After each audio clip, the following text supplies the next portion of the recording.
Es una síntesis de una parte o de casi todo los resultados de un proyecto de FPTA que terminó hace ya un par de años, pero que, bueno, recién ahora tenemos la oportunidad de presentarlo completo. Se trataba de proponer un estudio sobre el impacto bueno, se propuso un estudio sobre el impacto de las actividades lecheras en los cuerpos de agua, con un componente de estudio de medidas de mitigación que fue más a pedido de línea que a propuesta nuestra. Nosotros partimos de la base de que, como se dijo anteriormente, las actividades agropecuarias en un medio natural necesariamente van a tener un impacto, y que se trata de conciliar la preservación del ambiente con el desarrollo, ¿verdad? Con la producción. Pero que si queremos preservar estos recursos, estos ambientes, necesitamos tener una evaluación de los mismos, ¿verdad? De la calidad de los mismos. Y que esa evaluación tiene que ser no solamente desde el punto de vista tradicional, físico-químico, del agua en sí, de la sustancia líquida agua, sino del ambiente fluvial, en este caso, o lacustre en otros casos, pero en el que nos ocupa del ecosistema en conjunto, y por lo tanto integrar también los aspectos biológicos, no solo como bioindicadores, que acá se habló en varias charlas de su valor o su potencialidad como bioindicadores, sino por el hecho de ser justamente parte integrante y fundamental de estos ecosistemas, o sea que su evaluación es ir directamente a lo que queremos preservar, ¿verdad? Y no a través de indicadores. En este sentido, entonces, queremos evaluar todo el ecosistema, no solo el agua, como les decía, y en el caso de los ríos, esto incluye también la zona riparia, el hábitat, y estamos hablando de calidad de agua en el sentido integral, ¿verdad? O calidad ecológica del ambiente. Y como decían, obviamente tenemos que usar como unidad de análisis y de gestión la cuenca, porque serán las características de cada cuenca y las actividades que se desarrollan en cada cuenca las que se van a ver reflejadas en la calidad de ese ambiente. Bueno, nuestro objetivo general entonces es muy ambicioso, por supuesto, preservar la calidad ecológica de cursos y cuerpos de agua, y tenía tres componentes. Por un lado, queríamos relacionar distintas prácticas de manejo o diferencias entre la forma de producir en unas cuencas y en otras, relacionarlas con la calidad del agua resultante, ¿no? Lo que acá se ha llamado a boca de cuenca, o sea, ver en la salida de cada cuenca la calidad ambiental y del agua y relacionarla con las actividades en la cuenca. Para a partir de esas relaciones tratar de obtener esas relaciones y los impactos y también las mejores medidas que podríamos recomendar.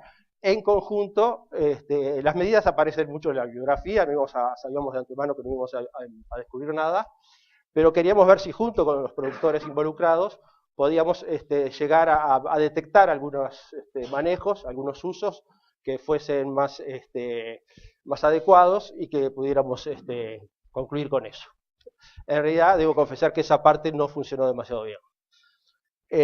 También que decía otro componente era evaluar calidad de agua y estado trófico del embalse de Paso Severino. O sea, este estudio se realizó, como se decía el título, en la cuenca lechera de Paso Severino, y todas las cuencas estudiadas son afluentes, ¿verdad?, del embalse de Paso Severino. Y en ese momento era importante, aparte de los justificativos, obviamente, del proyecto, era la calidad del agua del embalse como suministro para el agua potable, ¿verdad? Y el tercer componente, que tenía más un componente social, lo que les decía, de identificar y proponer las mejores prácticas de manejo. Entonces, en el componente 1, relacionar modos de producción con calidad de los arroyos, lo que hicimos fue seleccionar 10 microcuencas en la cuenca lechera de Paso Severino. Están numeradas de 1 a 10 de sur a norte. Los números más bajos corresponden a las más cercanas, en torno a 25 de mayo, más cercanas al embalse y con mayor actividad lechera. Y de las 7 a la 10 son afluentes del Arroyo Pintado. Y cuanto más nos alejamos del sitio, la actividad lechera va disminuyendo, incluso la 10, que le llamamos control, de otra cosa porque no tenía un nombre oficial, como las demás, y que al no haber casi actividad lechera allí nos servía un poco de control. Al ser vecinas, las microcuencas presentaban un mismo sustrato geológico, un mismo suelo, una misma cobertura vegetal, o sea, eran comparables.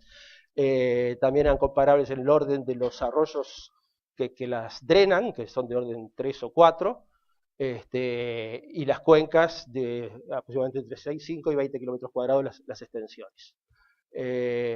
Se realizó un sistema de información geográfica con toda la información para calcular todos los parámetros morfológicos de las cuencas, la geometría hidráulica de las redes fluviales, y sobre todo lo que nos interesaba especialmente los usos del suelo, ¿verdad? Se adaptó a esos límites de las cuencas un SIC ya preexistente sobre el uso del suelo en toda la cuenca de Santa Lucía Chico. También se hicieron encuestas a los productores, muestreos mensuales de agua durante un año, muestreos estacionales de los macroinvertebrados presentes como indicadores biológicos, y también muestreo de calidad del hábitat, de distintos aspectos que vamos a ver, y también otros componentes que no voy a profundizar, análisis de fósforo lábil en campo natural y pradera en cada cuenca, se calcularon las cargas y los coeficientes de exportación de nutrientes y sólidos, y bueno, se hizo un tratamiento estadístico correspondiente a todo eso. Pasando rápidamente a algunos resultados, primero acá tenemos del SIG, se obtienen los usos del suelo en las 10 microcuencas, y lo que quiero resaltar es que de las cuencas 1 a 8, ¿verdad?, que son las que están más al sur, con mayor actividad lechera, como les decía, el porcentaje de área dedicada a cultivos, que aparece como cultivo y suelo desnudo, varía entre un 48 y un 75%, mientras que en las cuencas 9 y 10, que son las más alejadas, son solo de 19 y 8% respectivamente. Por otro lado, lo contrario, viendo las pasturas, de 1 a 8 tienen menos del 11% de la superficie dedicada a pasturas, mientras que en las cuencas 9 y 10 tenemos 27 y 58%, esa es la mayor parte. Y lo otro que quería señalar acá, que bueno, es menor al 1% en todas las cuencas, la superficie dedicada a forestación, espejos de agua y bosques naturales. En cuanto a los datos socioproductivos, en las 10 cuencas en total se incluyen 97 predios productivos, de los cuales 42 son lecheros, de los cuales 31 tienen la sala de ordeño y el tambo dentro de la cuenca estudiada, y los efluentes van a dar a los arroyos que estamos estudiando, ¿verdad? Acá también vemos que las cuencas 1 a 6 son las que tienen más predios lecheros, más tambos, mayor producción de leche, órganos de ordeñe, más de 19 a 20, mientras que de 7 a 10 tienen 6 o 0, hay 2 cuencas sin tambo.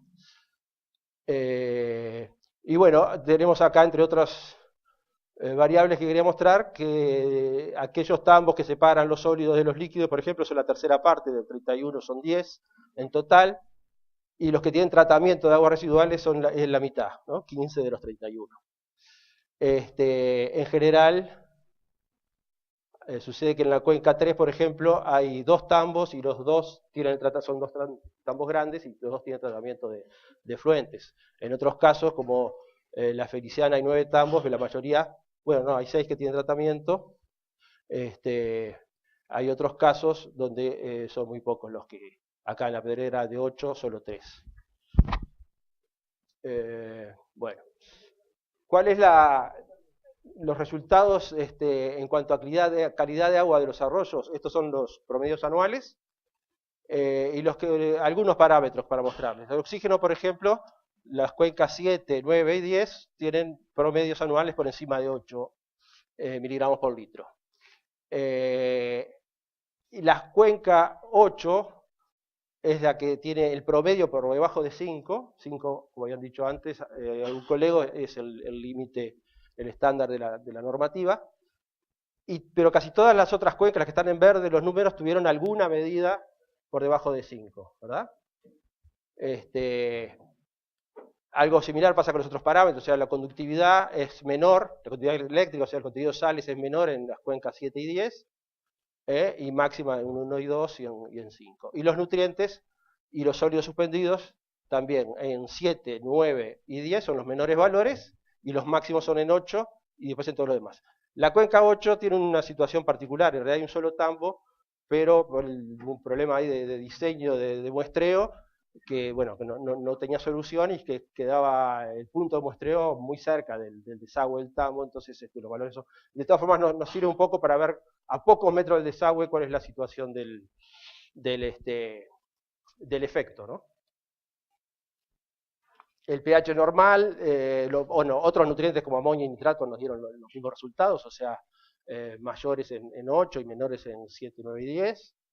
Lo mismo que las cargas. Las cargas, o sea, el producto de concentración por caudal, es menor también en estos tres arroyos, no solo en 7, 9 y 10, no solo por la menor concentración, sino porque también, sobre todo en 7 y 9, son arroyos más chicos, o sea que el caudal es más chico, por lo tanto el aporte es mucho menor.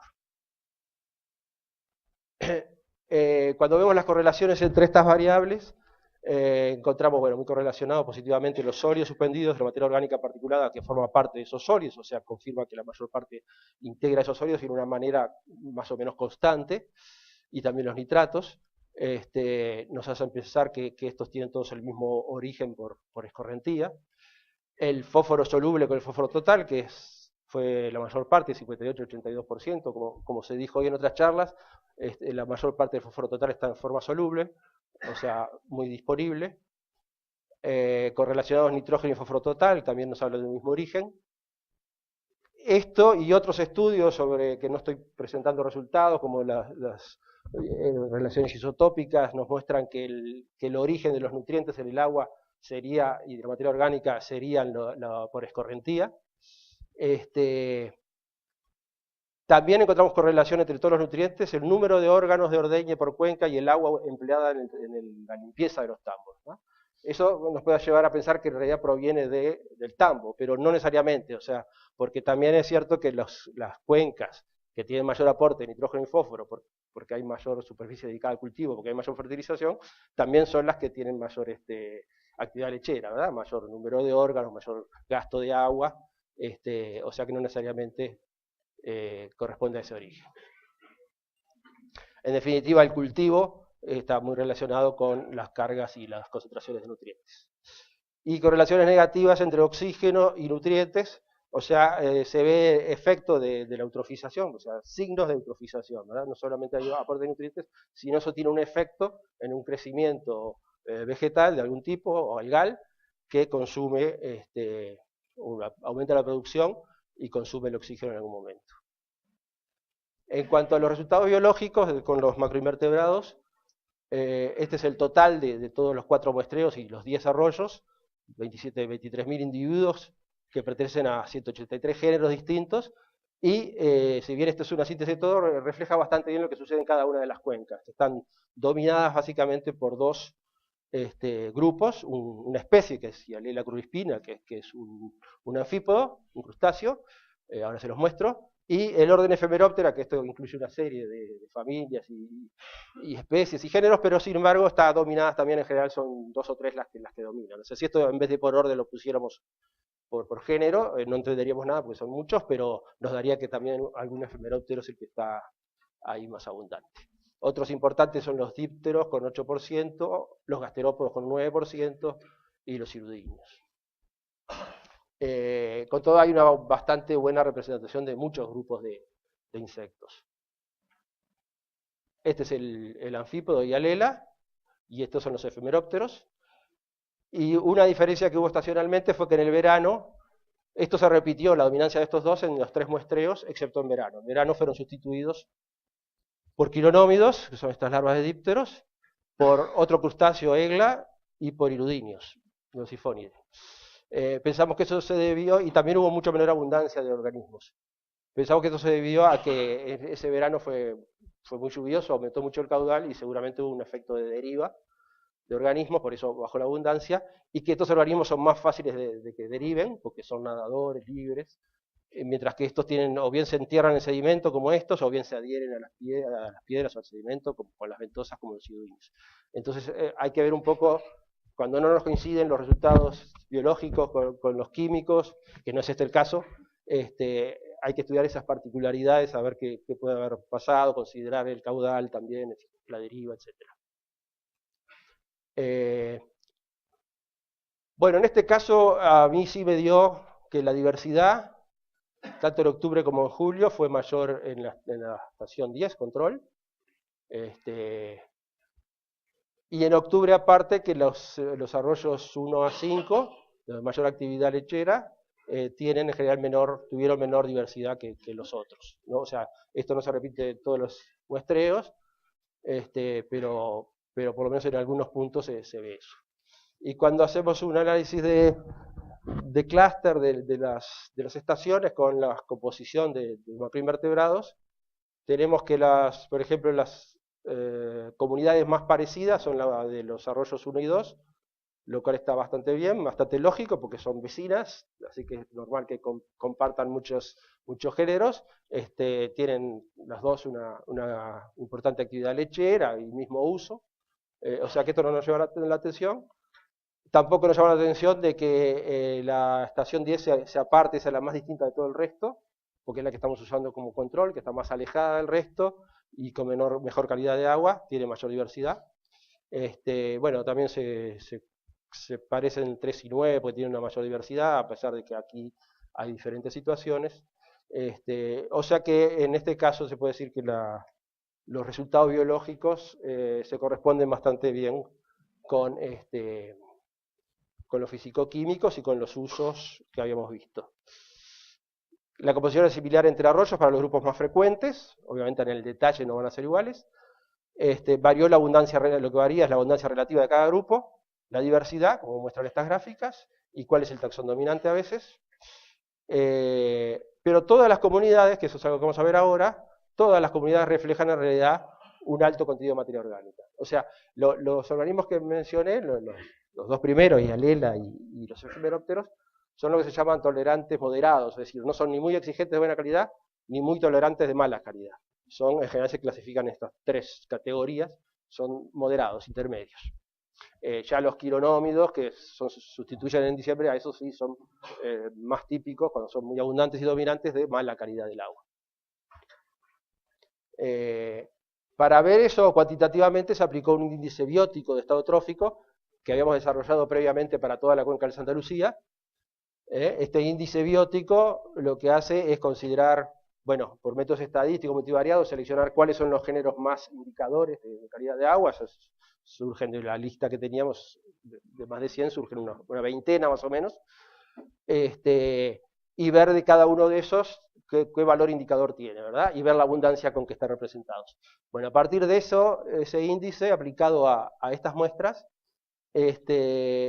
surge un valor numérico que nos indica una clase de estado trófico, ¿verdad? La clase de oligotrofia, mesotrofia, eutrofia.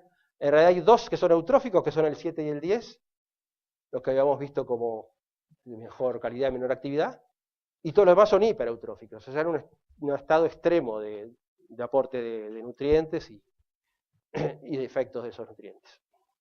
Los eutróficos están dominados por iludinios y crustáceos, pero hay una buena representación de efemerópteros, mientras con los hipereutróficos, si sumamos todos estos, vemos que crustáceos e iludinios pasan a ser la inmensa mayoría, ¿no? Pasan a ser mucho más dominantes.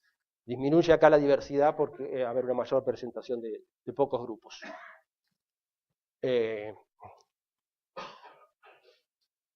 Bueno, al meter todo junto las variables en un análisis de componentes principales, obtenemos que un primer factor nos explica el 60% de la variación entre arroyos, y que ese primer eje tiene que ver con la calidad del agua, porque está positivamente relacionado con el oxígeno y negativamente con las concentraciones de nitrógeno y fósforo total, con el área de cultivos, con la producción de leche, el número de vacunos, el uso de agua para limpieza de los tambos. Y el otro eje, el eje 2, que explica otro 25%, tiene más que ver con el componente biológico, ¿verdad? Está relacionado negativamente con abundancia y riqueza de individuos. Y al ver la proyección de las estaciones en este espacio, encontramos nuevamente que 7, 9 y 10 están en el extremo positivo de mejor calidad de agua y todos los demás en el negativo. El 10, dijimos que es el que tiene más usos de suelo naturales, menor carga de nutrientes, más oxígeno, mayor riqueza de poblaciones, muchas poblaciones exclusivas que solo se encontraron ahí, por eso aparecía tan separado del resto. El 9 tiene mucha pastura y matorrales entre los usos del suelo, poca actividad lechera. Del otro lado tenemos todo este grupo, así, con mayor actividad lechera, mayor concentración de nutrientes y mayor superficie de cultivos, en particular 2 y 5, nutrientes y oxígeno variables, actividad lechera intensa. En general son tambos chicos, con poco o incompleto tratamiento, cultivos y poca superficie natural. 3 y 4, acá son tambos más grandes, con tratamiento en general que funcionan un poco mejor, el impacto es menor, tratamiento de efluentes, menor exportación de sólidos, materia orgánica, nutrientes y mayor oxígeno. Y la 8, como les decía, la más afectada, tiene los peores indicadores de todo. Bueno, voy a hacer esto. No, pues tenía prohibido bajar.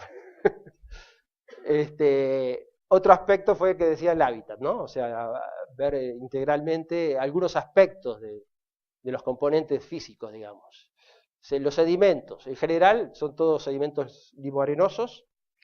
Hay un caso en la 5 que es arcilla, y hay 2 que tienen roca, 4 y 10, sobre todo 10, que es todo losa.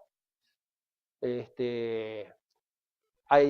cuanto a las macrófitas acuáticas, en general relevamos, lo que estudiamos fueron tramos, eso no lo dijo, en cada arroyo de la salida, tramos de 50 metros más o menos, ¿no? O sea, nos concentramos en esos tramos para ver un poco la variabilidad interna, pero bueno, no podíamos hacer un relevamiento de todo el arroyo, por supuesto. En esos tramos encontramos en total 10 especies de macrófitas, por arroyo entre 3 y 5, o sea, bastante pobre la cosa, e incluso faltan en algunos, ¿no? Pero en la 5, por ejemplo, no hay ninguna macrófita, suponemos que por este fondo de arcilla. En 7 tampoco hay ninguna macrófita, es bastante arenoso el sedimento y grava, o sea que no se presta mucho para que se implanten plantas acuáticas, pero además está cubierto por un bosque, o sea, es el único que tiene cobertura vegetal, sombra, o sea que es lógico que no las haya. En 8 pensamos que como ninguna de estas explicaciones funciona, y es justamente la 8, muy probablemente la mala calidad del agua sea lo que está influyendo en la falta de macrófitas. Y en 10 el tema es que el sustrato es rocoso, ¿no? En cuanto a la zona riparia, dominan herbáceas en todas, excepto en 7, que hay un bosque, pero es un bosque con especies introducidas, artificial, digamos. Árboles nativos, cuando hay árboles nativos, que sí los hay, pero en general están solos, solitarios, son rebrotes, no llegan a formar un bosque, están reducidos, como en un caso, a la orilla. Las orillas, a su vez, evaluamos el estado de las orillas. De 1 a 5 tiene una vegetación uniforme, como se ve aquí, o sea, herbáceas y arbustos nada más. En cambio, de 6 a 10, ya, ¿no? En la que está más alejada, ya aparecen árboles y ya es un poco más compleja. Bueno, esto es el nivel de fósforo lábil en los suelos, un poco confirma todo lo anterior, lo que nos muestra es que esto es en campo natural, las barras negras y en pradera las verdes en cada cuenca, que en las cuencas 8, 9 y 10 son menores los niveles, pero aparte en campo natural está por debajo del rango de 6, en todas las otras, aún en campo natural, o sea que tal vez no es tan natural, está por encima, y en pradera, en casi todas de 1 a 7, excepto 5, están por encima o muy por encima del nivel crítico de 25 ppm, por encima del cual no habría respuesta de los cultivos a la disponibilidad de tanto más fósforo. Bueno, como les decía, que tal vez esto, veo que hay muchas cosas que se han repetido con otras charlas anteriores, pero tengo algo que es original y es incluir algo que no se habló, que es, bueno, la gente que vive ahí, qué piensa y cómo es, ¿no? Como un actor importante del tema y del problema ambiental. Entonces quisimos ver cuál era la percepción que tenían los productores, por un lado, del curso de agua. Empezamos preguntándole si conocía cómo se llamaba, en general se da que no saben el nombre. Pero bueno, lo que queríamos ver era cómo lo percibían casi 3/4 partes consideré que estaba en buen estado su arroyo. Cuando había problemas ambientales, que generalmente eran problemas en otros arroyos, no en los de su predio, sino en los del vecino, se debían principalmente, 9 respuestas fueron al problema con los efluentes lecheros, y 7 agroquímicos, o sea, los 2 problemas más mencionados fueron estos 2. Y cuando se les pregunta qué medidas piensan que habría que adoptar, la mayoría se inclina, bueno, por un mejor manejo de efluentes, son totalmente conscientes del tratamiento necesario de los efluentes, pero siempre y cuando haya subsidios o obligaciones, o leyes que nos obliguen a hacerlo, era un poco la respuesta.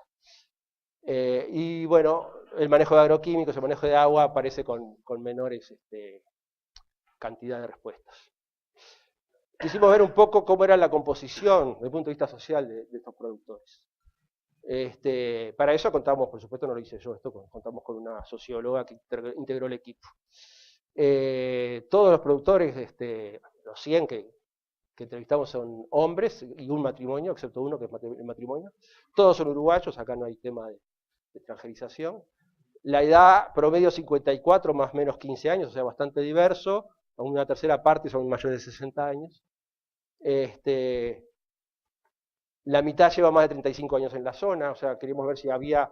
En realidad no pudimos relacionar estos aspectos con la situación en cada cuenca, que era un poco lo que queríamos, ¿no?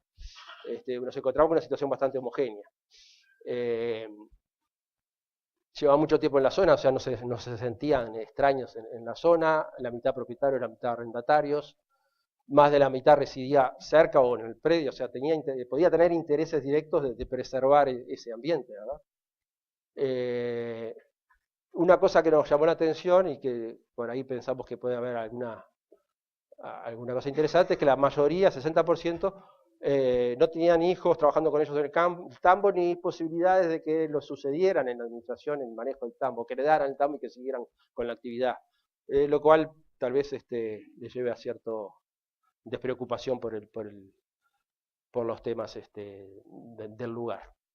En cuanto a la formación, un 45%, casi la mitad, tenía solo primaria, incompleta o completa, otro 24% secundaria incompleta, y un 15% estudios terciarios. La mitad también llevaba más de 35 años en la actividad, o sea, gente con mucha experiencia trabajando en lo mismo. Incluso la mayoría eran segunda generación o más de tamberos, o sea que hay toda una forma de producir y de ver estos aspectos que son de años y de generaciones.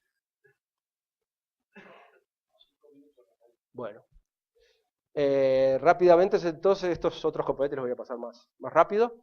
El estado trófico del embalse se muestró 2 veranos y un invierno, ¿no? En 2009 y 2010. En 6 puntos en el embalse, la cola, que es la desembocadura de Santa Lucía Chico, 3 puntos en brazos del margen derecho, que son los afluentes, algunos de los afluentes que vimos antes, un brazo izquierdo y frente a el centro, que es frente a la represa. Se hicieron perfiles de los parámetros ya mencionados y de luz, muestras de agua para los nutrientes mencionados y clorofila en este caso, y muestras acá de fito y zooplancton. Encontramos los valores de oxígeno en verano alrededor de 7 miligramos por litro, la conductividad baja, 200 microsiemens, el pH normal, ligeramente alcalino, y sin diferencias entre estaciones. O sea, estos son valores normales y parejos. La cosa cambia cuando vemos la transparencia del agua, es muy poca, 50 centímetros en un brazo, 80 en el centro. Los niveles de fósforo reactivo soluble son muy altos, 300. Y forman el 80% del fósforo total, o sea que hay una alta biodisponibilidad. Cuando aplicamos un modelo de estado trófico, considerando el fósforo total, nos da que es hipereutrófico el sistema. También, bueno, máximo nitrógeno total y nitratos en los brazos, amonio en la cola. La clorofila, en cambio, fue poca, fueron 3 microgramos por litro de promedio, y los índices acá nos darían que son mesotróficos. O sea que hay mucho fósforo disponible, pero no hay muchas algas o cianobacterias que lo aprovechen. De hecho, el fitoplancton lo que nos da es 130 especies de 8 clases, 2 especies de cianobacterias se encontraron, potencialmente tóxicas, pero con muy poca abundancia, o sea que no, digo, era algo para estar alerta. Creo que es importante estar alerta de las posibles floraciones algales que pueda haber, pero en esos muestreos nunca fueron muy abundantes.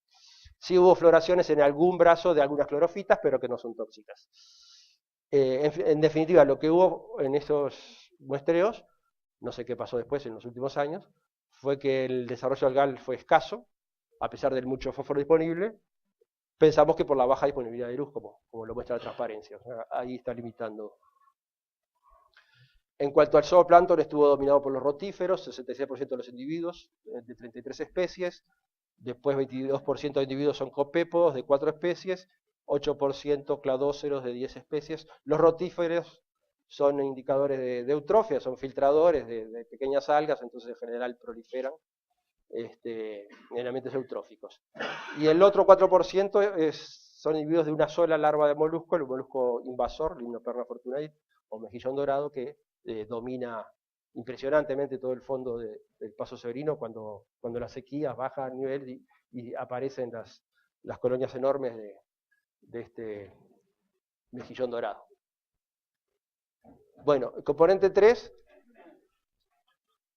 había que identificar y proponer mejores prácticas. Lo que hicimos fueron 2 jornadas de divulgación y discusión de los resultados estos y un poco ver qué proponían los productores. Estuvieron de acuerdo en que lo que salió un poco de esas reuniones fue la necesidad de controlar y monitorear la calidad de las aguas, que era obvio que había un problema con la erosión del suelo, con los nutrientes, con la fertilización, o sea que había que tomar medidas en ese sentido, disminuir esas cargas. Y lo que también es vox populi, acuerdo general en la necesidad de tratar los efluentes lecheros. Y yo, bueno, esto es un agregado mío porque tuvimos mucho problema en conocer el volumen exacto de agua utilizado, porque en general no hay un registro del agua empleada en los campos, que sería parte del manejo de esos efluentes. No surgió la necesidad de preservar la zona riparia, mucho menos la necesidad de restituirla cuando ya no existe por medio de corredores. Y bueno, y un poco lo que dice la bibliografía, que estamos, que pensaba que tenía que salir de esas reuniones, era evitar el cultivo hasta la orilla, mantener cinturones ribereñas, lo que está en la bibliografía, todo el mundo lo conoce, ¿no? Limitar el acceso del ganado al agua, mediante alambrados, cruces para el ganado, bebederos, etcétera. Porque, bueno, no lo dije entre los resultados, uno de los resultados fue también un alto contenido de amonio en el agua, que seguramente procede del estiércol del ganado, ya sea directamente cuando entran los arroyos o de los tambos. Conclusiones: todos los arroyos presentan mala calidad, tanto del agua como del ambiente. Hay diferencias por uso del suelo y actividad lechera. El suelo es la fuente de sólidos, materia orgánica, nutrientes, que también tiene que ver con la actividad lechera. Lo que pasa es que la actividad lechera es tanto tambo como agricultura y ganadería, o sea, está todo junto. Acá está el amonio de los animales, casi no hay monte ribereño, pocos productores perciben problemas en los arroyos, ninguno lo vincula con la calidad del ambiente con calidad del agua. No hay propuestas de mejores prácticas. Parecería que tanto productores como técnicos conocen esas prácticas, pero no las aplican, ¿no? O sea que de la pregunta qué prácticas hay que aplicar, debemos preguntarnos por qué no se aplican, me parece. Tal vez un factor relevante que nos muestran algunos resultados que habría que explorar un poco mejor sería el bajo problemas educativos, baja nivel de educación. Bueno, nada, esto es la foto del Paso Severino, donde se ve cómo los cultivos llegan hasta la orilla mismo, y no tengo las fotos del Paso Severino con el ganado adentro del embalse. Muchas gracias.